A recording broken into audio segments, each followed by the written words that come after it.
just wanted to address some things that I'm seeing still persisting, and then some new things that kind of came up. And this is mainly off of TikTok, but I've been seeing some YouTubers that still repeat the same stuff over and over. And I don't know why, going on 2 years after this crime, that this is still persisting. First of all, Detective Payne never said that the sheath was placed on the bed. Those were not his words. But I hear almost daily still that Payne said the sheath was placed. Let's look at what Payne actually said. So he says, I also later noticed what appeared to be a tan leather knife sheath laying on the bed next to Mogan's right side. Laying. He didn't say placed. The person that actually used the term placed was Jay Logsdon, one of the defense attorneys, who is no longer in a pivotal role on the case, but he was trying to shade public perception with his choice of words. Let's take a look. And this was on the objection to the state's motion for protective order. And Logsdon says law enforcement later found a K-bar knife sheath placed next to Miss Mogan on her bed. The sheath was placed button side down and partially under Ms. Mogan and the comforter. And you can see this was submitted June 22nd, 2023, and it was signed by Jay Logsdon. He is the one that used the terminology placed, not Brett Payne. Now, something else I keep hearing is that Brett Payne perjured himself because he testified in January of this year during the motion to suppress hearings that the first time he heard Kohberger's name was on December 19th, 2022, when the FBI gave them the tip after running the IGG. And I'm hearing people say, well, no, he's lying, because in the probable cause affidavit, he said he knew about Kohberger back on November 29th when WSU police found the car. But the PCA doesn't actually say that that's the date he ran Kohberger's driver's license. Let's look at that. Okay, so in the PCA, it says on November 25th, 2022, Moscow police asked local law enforcement agencies to be on the lookout for the white Hyundai Elantra. On November 29th, Daniel Tiango queried Elantras, and then also it said at approximately 12:58 a.m., that same day, Officer Curtis Whitman was looking for Hyundai Elantras, and then he also found the Hyundai Elantra at the apartment complex Kohberger lived in. So then Payne goes on to say, I reviewed Kohberger's Washington State driver's license information and photograph. The license indicates that Kohberger is a white male with the height and weight, blah, blah, blah. He never says what day he reviewed the driver's license. Yes, it's in the paragraph where he's talking about Curtis Whitman finding the car, but he is never saying what day he received the tip and what day he looked at the driver's license. And if you look at the next paragraph, it also says further investigation, including a review of Latop County Sheriff Duke's body cam, where they looked at his pullover in Moscow.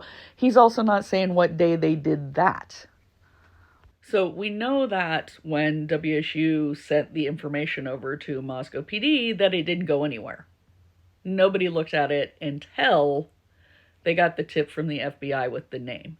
And Anne even tried to challenge that in the Franks motion, trying to say that they must have known about Kohberger prior to that tip, but Judge Hippler even said that Payne did not become aware of the information from WSU until he had received Kohberger's name from the FBI.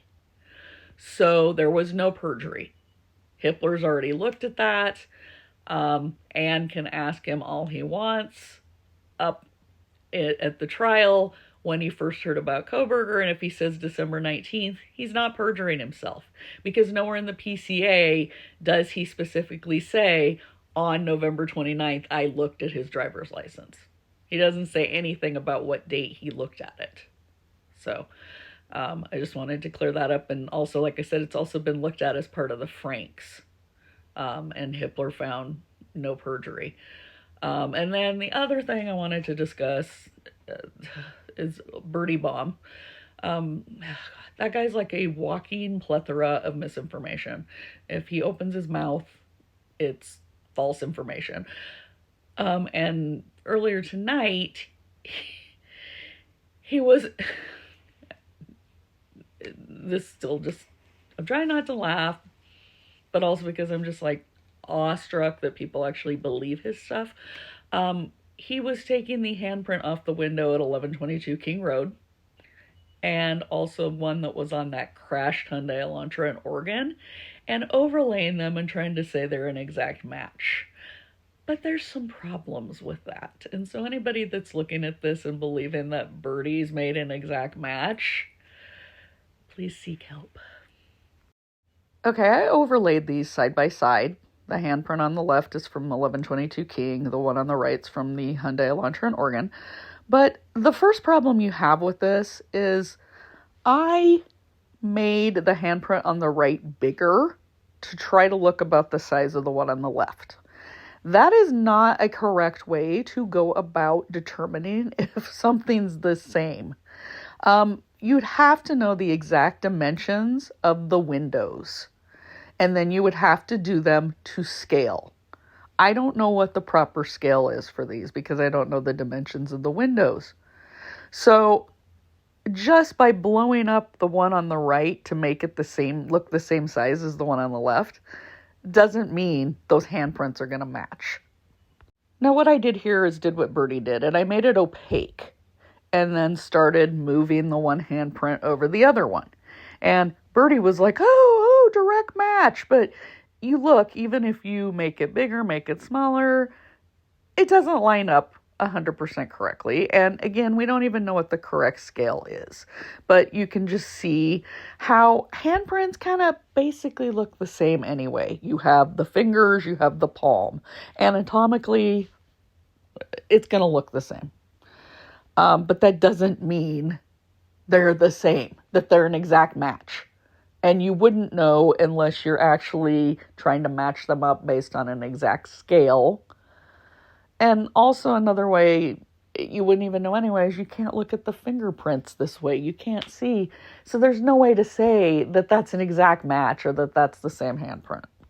So I just wanted to discuss that because those are a few of the things that I've been seeing coming up a lot in the last couple weeks, and then this handprint thing was new tonight.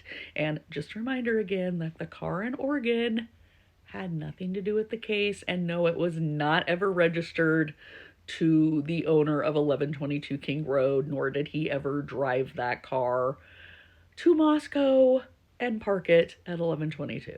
So the amount of misinformation still floating around this case is just amazing. And so I just wanted to clear a couple things up.